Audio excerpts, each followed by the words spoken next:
Today, I want to talk about 5 tenant groups that you can have in your property and letting you know about them so you can benefit when you're a landlord.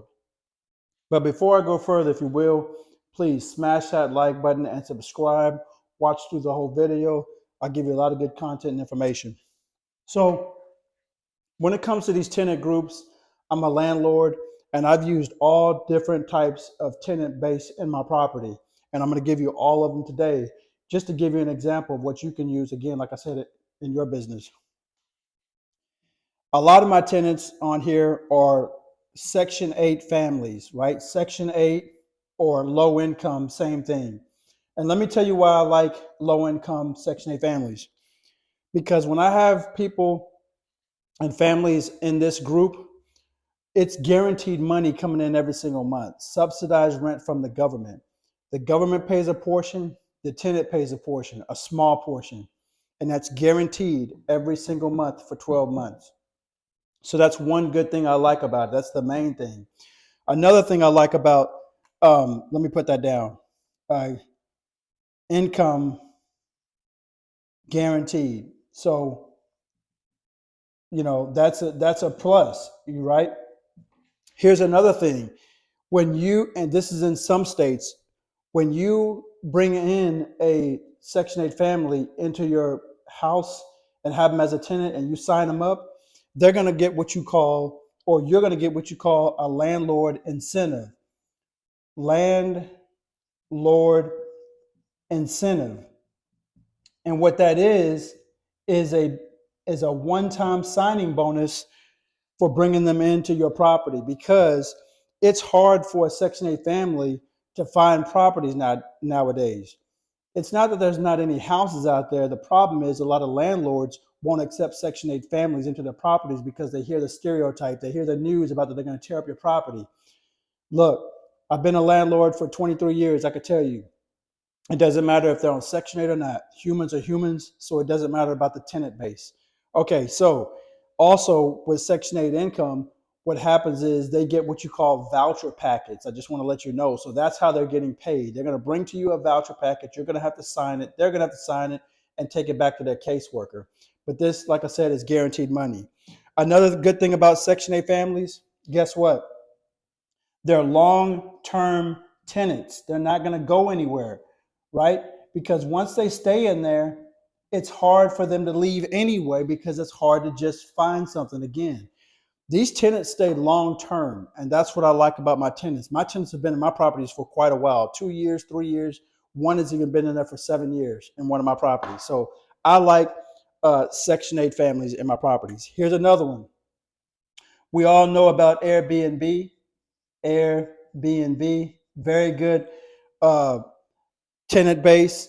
Uh, you're going to have your property uh, furnished. However, they're going to be in there. They're only going to stay in there for a short time, maybe a couple of nights, and then you got to turn it over and do it again. But you can get above market rent when you're dealing with Airbnb. Here's another one that's really good. Traveling nurses. All right, nurses. This is a very good one. I've used this before too with traveling nurses, because a lot of times when it comes to traveling nurses, they're going from city to city and they need just a temporary place to stay. It's almost like an Airbnb with nurses, basically. But with traveling nurses, also, what I like about it is they're going to be usually on a 3 month to 4 month lease term. But again, that's guaranteed money. It's coming from the hospital. They get what you call stipends. So that's money funded through the hospital and it comes to you. That's what I like about traveling nurses. A lot of times it's best if your property is furnished, just to let you know, kind of like Airbnb, same thing.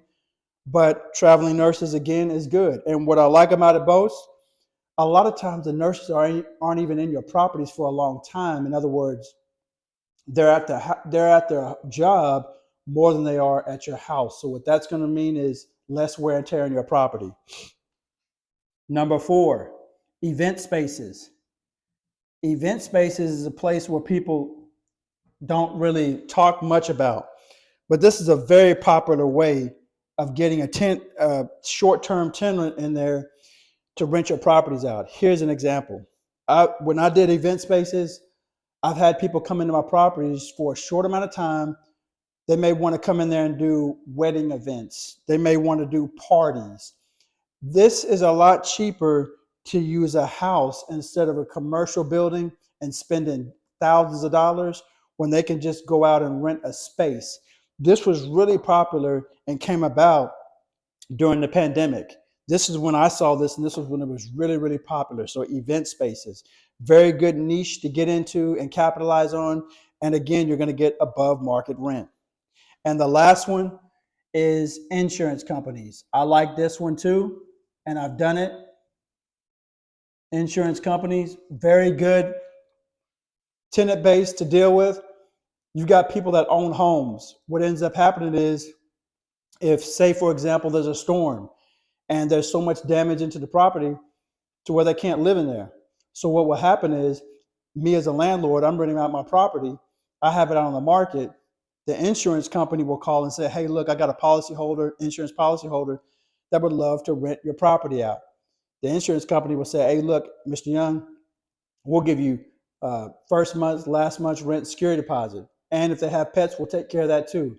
It's the insurance companies, they want to satisfy their policy holder, and that just makes them look better and get repeated business. So insurance companies are very good.